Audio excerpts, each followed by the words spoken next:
Welcome. Firstly, thanks for all the feedback on the last video. I think it hit a point for people.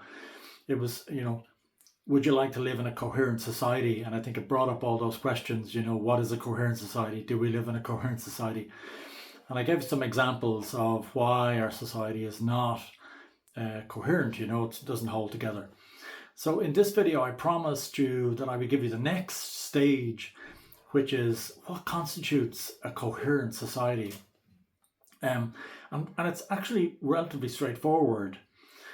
Indigenous peoples live in a coherent society every day. So what it means is they actually have a web of meaning that they're held in.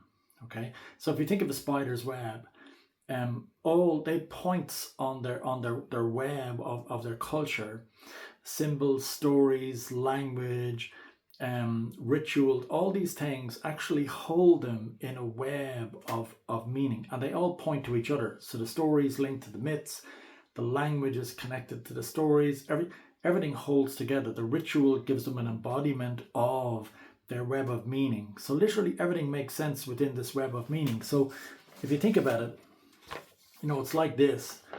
So they have a web, and all the points on the web, stories, symbols, language, traditions, mythology, ritual, everything for them literally holds them in this gorgeous. And when I stayed in the rainforest, that's really what I experienced. 40,000 years they've lived and developed this web. So that's Indigenous people. Everything makes sense to them within this web of meaning.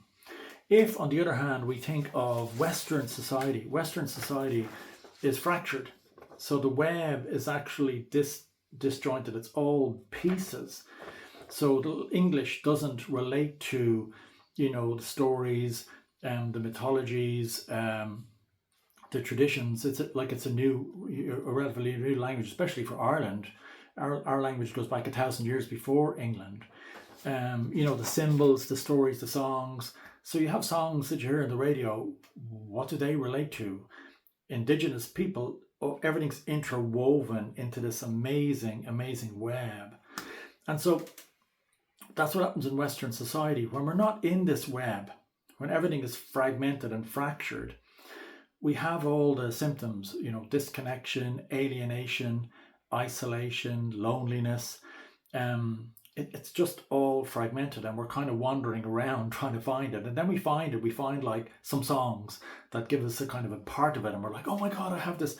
Or there's some dancing and music and something. We have a bit of the web and we think, oh my God, that's amazing. But it's a fragment. And then when we come home, we come back into a fragmented society. We've lost that. We tasted that fragment for that moment.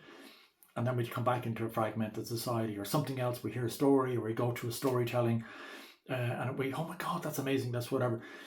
And it gives us a taste of that fragment, but we then come home and it's like, oh, that's gone. So we need to go again and again to these things to kind of get more taste of it, but we've lost that full web of meaning.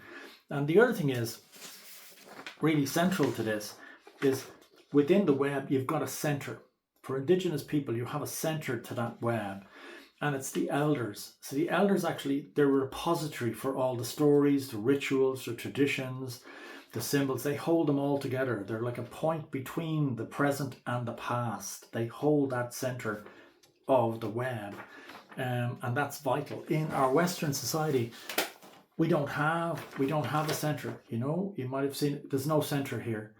And so there's no elders holding all the stories together. So economics is talking about one thing, science is talking about something else, religion is talking about some piece, art, philosophy, all these things are talking about different aspects, and you're going, it doesn't make sense. Why aren't we all talking the same thing? Or you might have, partisan politics.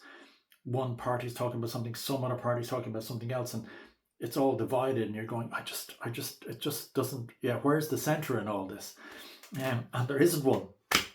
So it's really straightforward. What's a coherent society? Coherent society is one that has a web of meaning that coheres, it's cohesive. And all the bits interweave and they all cross-reference each other. So it's really resilient. Its web of meaning is really resilient.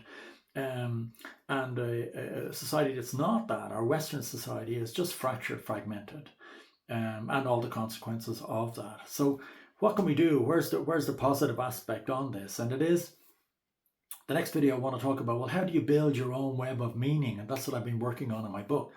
How do you build your own cohesive web of meaning? You can't go backwards, into that kind of tribal atmosphere, but we have the ingredients, we have the design of what a web of meaning is. And, a lot of things like science underscore what Indigenous people have known for thousands of years. So we can actually underpin it with modern wisdom, and actually make it gel together and then hold it together as a center. We need to be the center of this new web of meaning. So it's really exciting for me, and so that's what I'm going to cover in the next post. So let me know what you thought of today's video. Really excited to share this, because for me it's fundamental to how we live, and what we see in the world around us, and how to make sense of that. So if you could like and share the video, and also share it with people who you feel would benefit from it. Thank you.